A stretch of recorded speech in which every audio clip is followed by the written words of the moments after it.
How do you treat trials? That's the question before us today. How do you treat trials?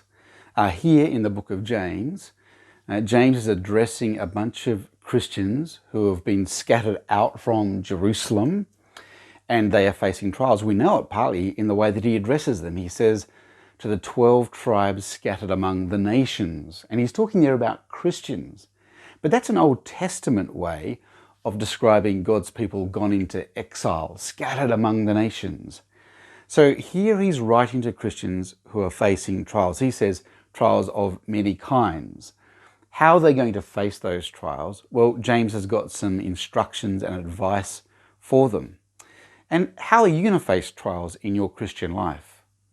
I know for me that I often like to run away from or completely turn around and flee from things that are a trial or difficult. You know, when I go to Chadstone and I've got a choice between the escalator, the elevator, or the stairs, I always choose the escalator or the elevator.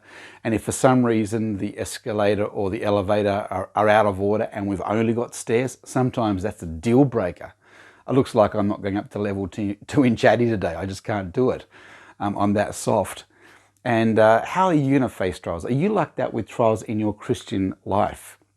There are many things that we might face in our Christian life. There are issues within and issues without. There are psychological disorders. There is anxiety. There is just a general sense of dis-ease we can often live with. On the outside, there can be relational tension, breakdown, friendships that turn sour, or romances that go bad, or family situations that are even toxic. There might be physical illnesses that we face, or financial difficulties. There's a whole host of trials we may face as Christians. How do we treat these trials? Well, James has a couple of pieces of advice. The first piece of advice he gives here in this passage today is consider them pure joy. And the second piece of advice he gives is don't blame God, but glory in God. Don't blame God, but glory in God. So first of all, he says, consider trials of many kinds, pure joy. How can he say that? How can James say that?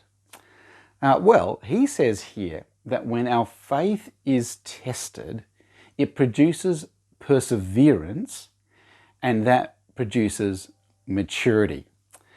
So we are to embrace trials as pure joy. But a quick caveat here. He's not saying here that you can never run away from or flee from trials. There are some trials that are completely avoidable. They're within our power to get around. And sure, in those cases, avoid them. It's not like trials are in and of themselves somehow holy or sanctified. No, trials are a trial. They're bad. You don't expect an athlete who's being coached, if the coach is abusive, or if they're on a team which is a toxic team environment.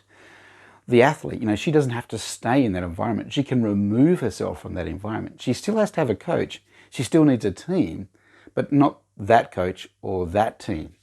And similarly for us, there are different types of trials. There are trials that we can avoid and we're free to avoid them. There are other trials, though, that we cannot avoid. They're just a part of life. And these are the ones that James are saying we should embrace as pure joy. Often we are tempted to turn away from them, to run from them. And we do that by seeing trials that we can avoid as a flaw in our faith or a flaw in our Father. And so we can seek advice, or churches who tell us that if we just do this or that, we will completely live a pain-free, stress-free life. Well, James is saying with those trials that are just a normal part of life that we can't avoid, we shouldn't see those trials as a flaw in our faith or a flaw in our Father who loves us. Rather, we're to consider them pure joy because, like I said before, they ultimately produce maturity. Our faith is tested, it creates perseverance, and perseverance leads to maturity. And James here gives us two tools to lean on as we persevere under trials considering them pure joy. The first one he says here is to request wisdom. He says that if you ask your God for wisdom, that is the right perspective. Someone's defined wisdom as living in harmony with reality. That is having a right understanding of the world around you and how it really works. Well, James is saying here, if you ask God for wisdom, for perspective, he will certainly give it to you. And he says here, though, you must not doubt. Now, he's not saying here that you have to believe in believing, like if you believe hard enough, then you'll get wisdom. No, what he's simply saying is that if you commit yourself to persevering, to hanging on to your faith, and you ask for wisdom, God will certainly give it to you as you persevere in your faith. But if you want wisdom, but are not willing to persevere, well, of course you won't get wisdom, because wisdom is partly forged through the perseverance.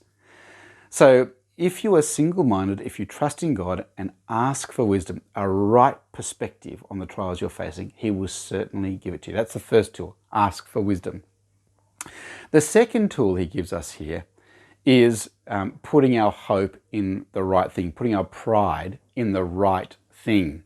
He says here to the person in a lowly position, put your pride, have pride in your high position. And he says here that for the person who is wealthy, put your pride in your low position. What's he talking about here? Well, what he's really contrasting is what the world values compared to what God values. If you're not particularly wealthy or powerful, the world may not value you, but it's saying here you should put pride in your high position because God values you. He made you, he loves you, he's redeemed you. You sit at the right hand of the Father in Christ. Put your pride in that. And if you are wealthy or powerful by the world's standards, put your pride in your low position, because the thing that the world doesn't value is actually what's great about you. It's not your wealth or power that's fantastic. It's the fact that you've been found in Christ.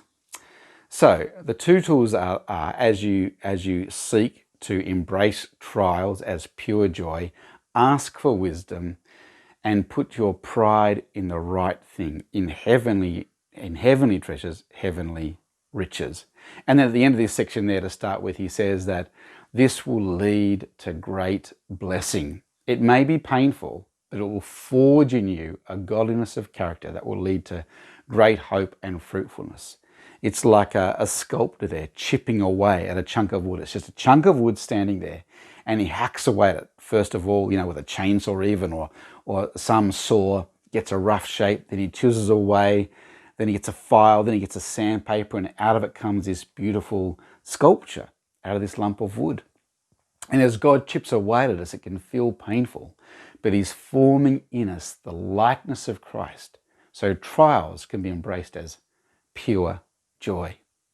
Secondly, how do we relate to trials? What do we do with trials? How do we treat trials?